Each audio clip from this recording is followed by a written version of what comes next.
Hi and welcome to the latest update from Wrap. Last time I was in our new studio that I've set up or started to establish in the old dark room. Today I'm in the canteen, our shared, what do you call that, Felles Areal, our shared space here, where we had Søndagskrydder on Sunday.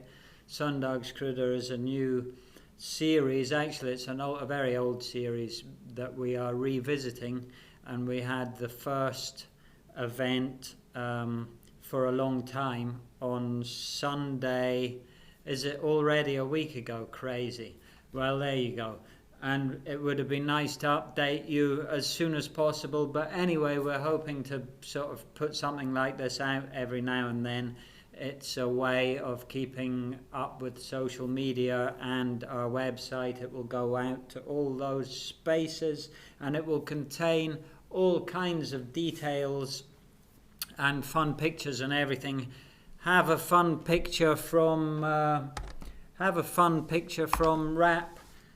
The other day, it's been fabulous weather suddenly, all of a sudden, which is great. And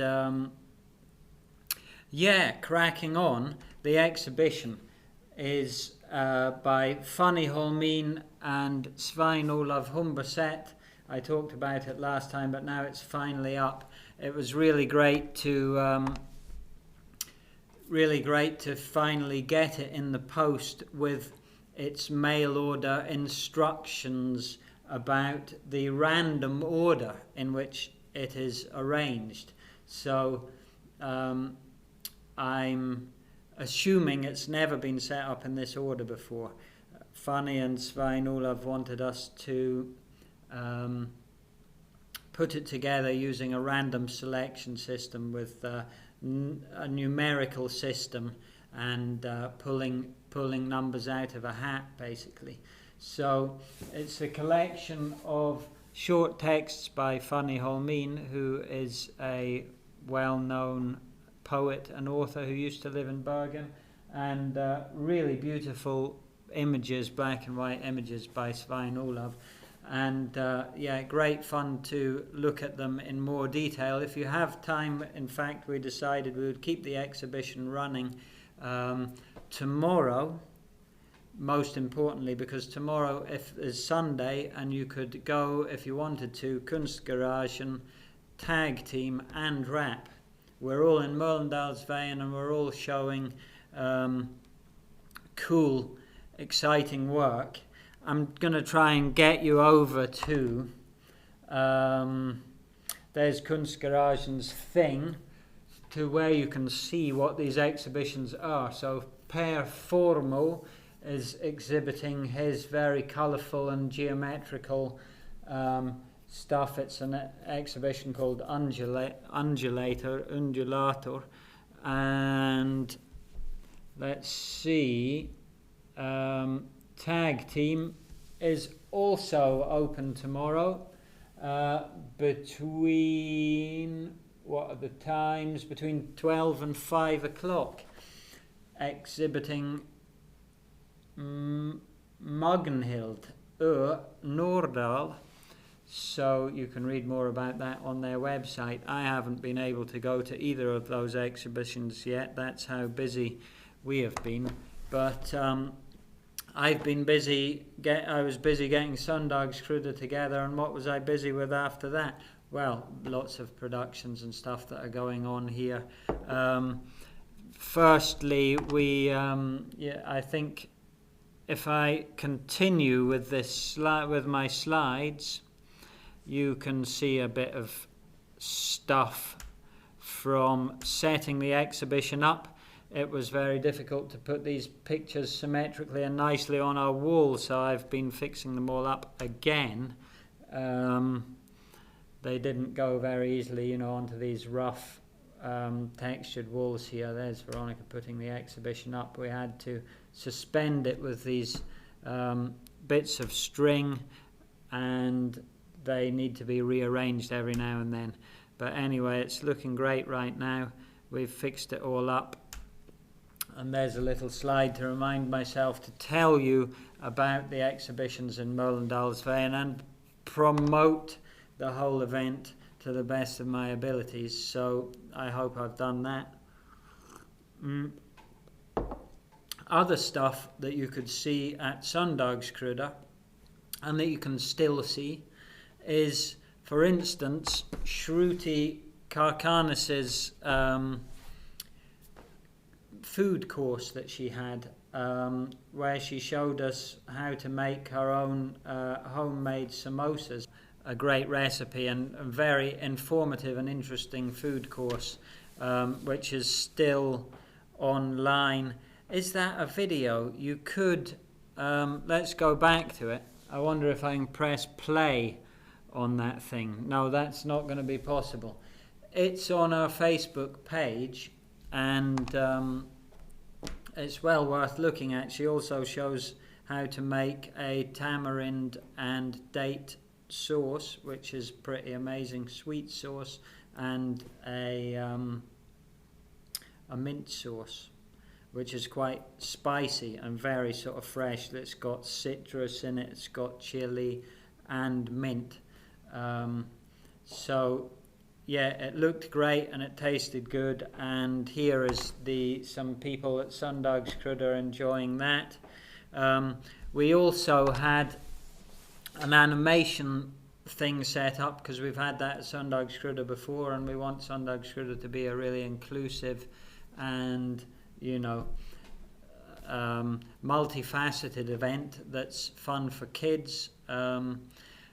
The animation thing's fun for kids and adults. Let's see if we can play these films. I don't know how to play these films. This is definitely a film. It was a very minimalistic setup. Obviously, as you can probably see. What happens if I...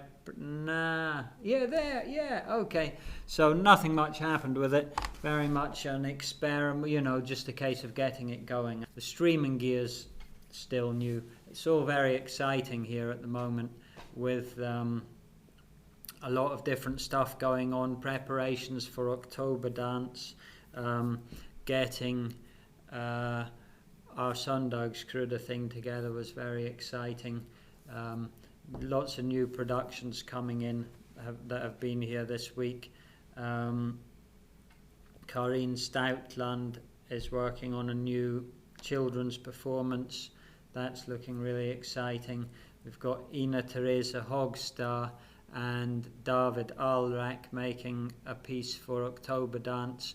We had Alwynne Pritchard, of course, preparing her Dog/God 2 performance, which is 9 new compositions that she's commissioned. That's very exciting, and that was the second thing basically that we had in Søndagskrydder. Alwynne had a vocal workshop that was streamed, and she also shared with us some of these pieces, which were fantastic. I really enjoyed it. I'm going to show you some images from that now. This is a piece. I don't remember who all the different pieces are by, unfortunately, but you can check it out. It's going to be at Oktoberdans. She's playing a feedback machine here, and this is a piece by Sigurd Olsen, who works quite a lot at RAP with Ursus, amongst other things. And this is a piece by Torolf Tuestad, who has also worked a lot at RAP and has recently been making these. Well, he's worked a lot with articulated, animated, kinetic parts, kinetic stuff. So the skeletal forms there are programmed to move throughout the piece and kind of set the... I suppose they're an integral part of the score. That I imagine that's kind of what the score is, potentially. So Alwynne also moves a lot. She's a very multifaceted and talented performer in many ways. So preparations for Oktoberdans, that's basically one of the things that is going down right now. Lots of people working on new stuff. The program has been changed a lot, like many other festival programs and many other programs at the moment. So it's going to be a lot of local stuff, and I am going to. RAP has a technical intern right now. He is called Andreas Lassen, has already established himself a little bit as a sound person and has been working in in corner theatre and other places around town. We are going to be, I'm going to be the technical manager at HKS, which is one of the Oktoberdans venues, and we're going to organise the technical stuff there together. So look forward to seeing you if you make it there. This is a very difficult time right now for freelance technicians and really anyone involved in arts and culture that doesn't work at an institution like RAP. I mean, actually, we're quite privileged. I'm quite privileged, I suppose. All of a sudden, we're just sort of part-time freelancers, actually, but we do have a fairly predictable income stream. So the next slide that I have is just a reminder that there's a red alert going on right now, and sympathies go out to really a lot of people who are worried right now about the current proposal. It's been proposed in government recently that they might stop compensation for freelancers. COVID hasn't gone away, and lockdown-y kind of stuff is still going on, albeit not so much on a national level, more on a local level, intermittent local level. But that's still obviously very disruptive to the cultural scene. Can I jump? Sympathies go out to everybody, and I think everyone should do what they can in the arts and cultural scene to try and make sure that proposal doesn't go through. I really hope and expect that it won't go through, because that would be pretty devastating for the cultural scene. People will have to find other jobs or end up on social, very unpleasant social security schemes. What's the next slide? Basically, another thing that we did recently was we presented RAP for Pro-Scene and a bunch of people at Corner Theatre. Pro-Scene, which is the sort of organisation for the performing arts practitioners and whatnot in Bergen. They organised together with Bergen Dancer Centre these slip events, which are sharing events that try to enable people to know what's going on in the performing arts and share insights and share what they're up to. Not so much by performing things, but by just sort of short presentations. So there was one the other day where people from all over Bergen that are running different institutions and artist-led initiatives were able to sort of share in a sort of 5-minute format what their projects are all about and how they offer and what they offer performing artists in Bergen. So RAP had a little presentation there. People seem to really like it, and I feel like, obviously RAP's a pretty got quite a lot of space and a lot going on. A lot of people already use RAP. But people get stuck into their own sort of workflows and their own little milieu, and a lot of people said it was interesting to sort of remember how much more than just a sort of rehearsal space RAP is.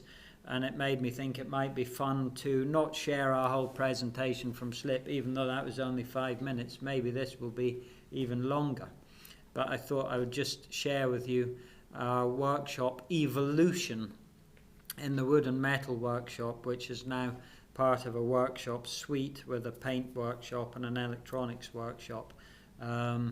Let's go to the slide, the first slide, which is Susanna Fjørtoft, who is a set builder and set designer, amongst other things, also a performer, and yes, a tvärfaglig artist. Here she's working back in the day when Rap still had a little office building. So behind those cupboards there is a little office in the corner of our workshop, which was there for a while, sort of accumulating garbage. You know, it was just it was somewhere where I stuck things that I thought were recyclable, could be recycled at a later date. But it wasn't a good place to see that. Rap does actually recycle stuff all the time, you know, because people leave stuff behind and whatever. These are just different projects that were, you know, some took place in the workshop before any modifications. We also have this paint workshop that we inherited from Bergen City Council when we took over the building, and it had this great fume extraction system. So it's been very popular with people that work with spray paint or kind of chemicals and solvents, you know. Here's another picture that was in our presentation the other day, and I think people really like to see how easy our space is to use. The workshop has this big garage door and everything, so I've thrown in some fun pictures of people driving stuff out in various strategies for getting stuff out of Rap again. This is Karen Blomberg's thing that was a recent sculpture made at Rap. That's it, off on its way to the art school where she teaches, and where she was going to add some finishing touches down there before it got sent for exhibition in Oslo. Here's a giant mushroom with such an enormous lorry that the lorry driver didn't want to drive over a wooden and rickety looking bridge with his lorry. That's off with Stein Urheim and Jørgen Treen to their performance they had at Borealis last year or this year. But anyway, yeah, so the evolution of our wood and metal workshop, you know, has taken place over many, many years, and it's partly just fun to tell you all about it, because this summer we also had a really big, we had a big final push to do some upgrades that I think were really significant, and in a way are kind of, you know, it's kind of really getting to a point now where the workshop is really feels very complete. It feels like it's really managing to deliver very well on what our kind of ambitions have always been, which is to be a place with a lot of flexibility, a place with a lot of height under the ceiling and floor space to work with big stuff, and to organize the space the way you want, but also where it's quick and easy to learn the different tools and how to use them, and where there are professional, easy to use tools that provide this sort of a very flexible base for both professional carpenters and artists that use tools less often. So here's Roar and Torolf, who have worked an awful lot in the workshop at Rap, and you can see there in the kind of triangular shaped bit of wall that we have opened up what was originally not open. That storage was actually part of a room in there, and we opened that up this way to store wood, tuck wood in there, which makes it easier to recycle wood from project to project. They were working on a big interdisciplinary endeavour called Collisions Index, so that's another picture from there, which also shows actually that we have removed the office. So these were the first things we did, was we removed the office and we opened up this storage for recycling wood. This is Øystein Nesheim, who is another of our very regular workshop users. He's building a set for Transi Theatre right there. So what we did was we eventually we decided we needed to rebuild the paint workshop so that you could get big items, big parts of your set or big three-dimensional objects straight into the paint workshop, which was a little bit tricky before. And we had the room where the paint workshop was sort of divided between history disposal unit or RAP's own storage room and the paint workshop, and that was done in a way, you know, that we inherited, that just didn't really work for us. So we got Luxembourg School for, you know, Luxembourg School has this sort of building course for young people, and we got them to come and build this, our new vision for the paint workshop and for our storeroom, and they came in and did a lot of that work for us, which was really cool. And they had very helpful teachers that were, so it was really useful actually. We had a lot of good discussions with them while we were building it. There they are building. This is seen through a hole in the workshop wall. So we put a new double door in there, which is great, and you can get big work in and out. Here, this is taken from what is now RAP's storage room, and there's Ian, one of their teachers, keeping an eye on them. So when we rebuilt the whole paint workshop, we needed to rebuild basically the fume extraction. It needed to be rerouted. So here's Jan Holden from the Dukketeaterverksted in Bergen, the puppet theatre workshop in Bergen. He is helping me to rebuild that. And there we are, rerouting the ventilation into the new paint workshop. Oh, I keep cutting the wrong button, blooming heck. Here's the next slide. Boom, boom, boom. There's the paint workshop as it is today with the new double doors. And here is Øystein, who also often collaborates with Una Olsen, who is a super professional expert in special effects. She's worked with special effects for Harry Potter films and all kinds of stuff. Yes, in England, they've since been doing really great stuff for films and theatre productions and stuff in Bergen. Amongst other things, these elephant heads for Ursus productions. They use a lot of chemicals, so it's good for them to be able to use our space, even though, of course, it's smart to wear a mask as well. In this shot, you can see that we're about to basically build even more storage for wood. You can see that, like, it's there's always a lot of materials lying around at RAP in the workshop.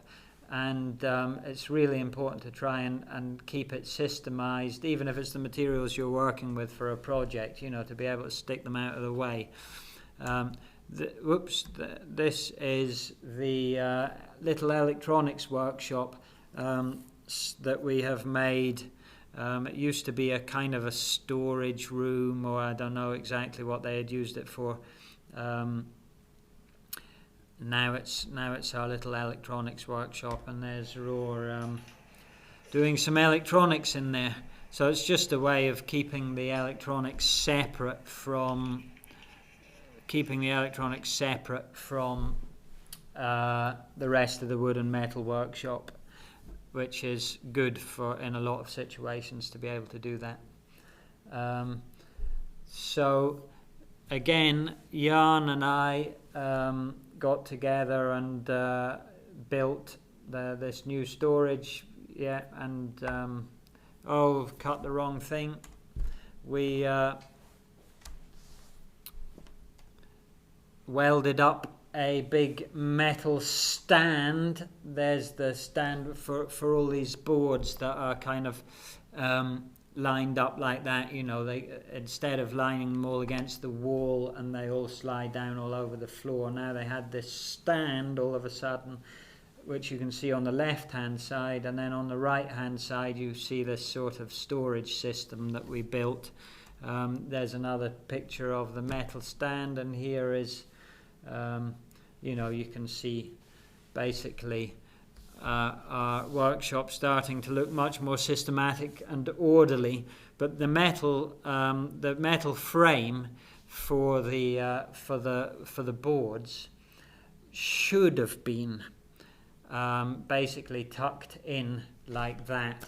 So a few months later, we extended the frame a bit higher so that we could get full size ply boards and stuff in underneath it, as you can see here. So now you've got all your stuff basically can be stored there now in that system. And up at the top there we made these brackets, and so there's space to sort of store really long stuff.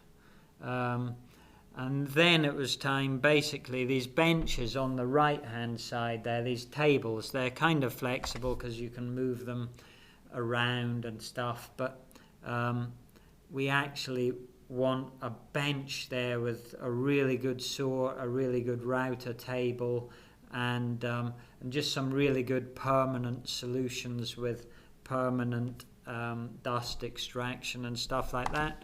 So Leif and I this summer got down to it, and here are some pictures we bought a new Festool saw, which is really great. Everyone loves it. We built a soundproof dust extraction place. It's all lined up with lasers, rerouted some more ventilation stuff, built this bench all the way along there. It's really fancy. And there's basically the workshop, how it looks today. Really getting to be very cool. There's Evan Karkhanis, who's building the set for Karius and Baktus at Olav. Now we're on to a new project. Right now we've got, these slides are not quite in the right order. We've got a bunch of people working on a new set. Let's cut to it. Is that playing? Yeah, they're building a whole asylum. What do you call that? A refugee camp. So they're making a show that will be shown in Førde about refugees. This is our pipe bender, which Evan found a new way to use because it's been quite difficult to bend really bendy pipes. There he is. And there's their refugee camp shelter. That's Silja Kisa who has designed that. And I was hoping actually I wanted to do an interview with Silja Kisa. The reason I've set this station up here is because I was hoping not only that I could show you the exhibition, but that I would be able to grab artists who come by in their lunch break or whatever, and just have a very quick discussion with them about what they're doing, because there's so much interesting stuff going on here all the time. And that would be really cool. That's actually what I want to do with the studio in the old dark room, but there's not a lot of space in there, particularly now when it's not entirely finished. I didn't feel like there was enough space to do it in a socially distanced and responsible way. So I shot this video of their project on my phone, and I was going to do an interview with them, and I haven't managed because, you know, nobody's got a lot of time. So I'm now showing you the images without really having the time, you know, without really having Celia here to tell us properly about that project, which would be really nice because I think it's going to be a cool project. But anyway, these are the pipes that Evan has been bending, and they're steel and they're pretty thick metal. So yeah, we've had different experiences with that, and it was quite funny, I thought, that he had you know, that he'd invented this crazy machine. Or, well, we have the crazy machine over there, but he's found this way of setting it all up with wild extension equipment and everything, so that so that you can do that by yourself without too much hassle. And it's just illustrates some of the possibilities that wrap, doesn't it? Basically, at the end of the day, another thing I want to do is mount one of those pipe benders onto something, you know, permanently. They're not super expensive, I think. We have a sheet metal brake, we have a lathe for turning metal, we have welding equipment for aluminium and steel. So the metalwork possibilities are very comprehensive as well. But you've seen some of that stuff now, and that is all the slides I had for you. So I hope that was interesting. I hope that was worthwhile. It's still kind of, you know, feels a bit of a pilot, but I'm going to upload this all, and I hope it's been informative and inspirational, and it's just a way of staying in touch. Hope we will all meet in person one day soon, and take care. That's me. See ya.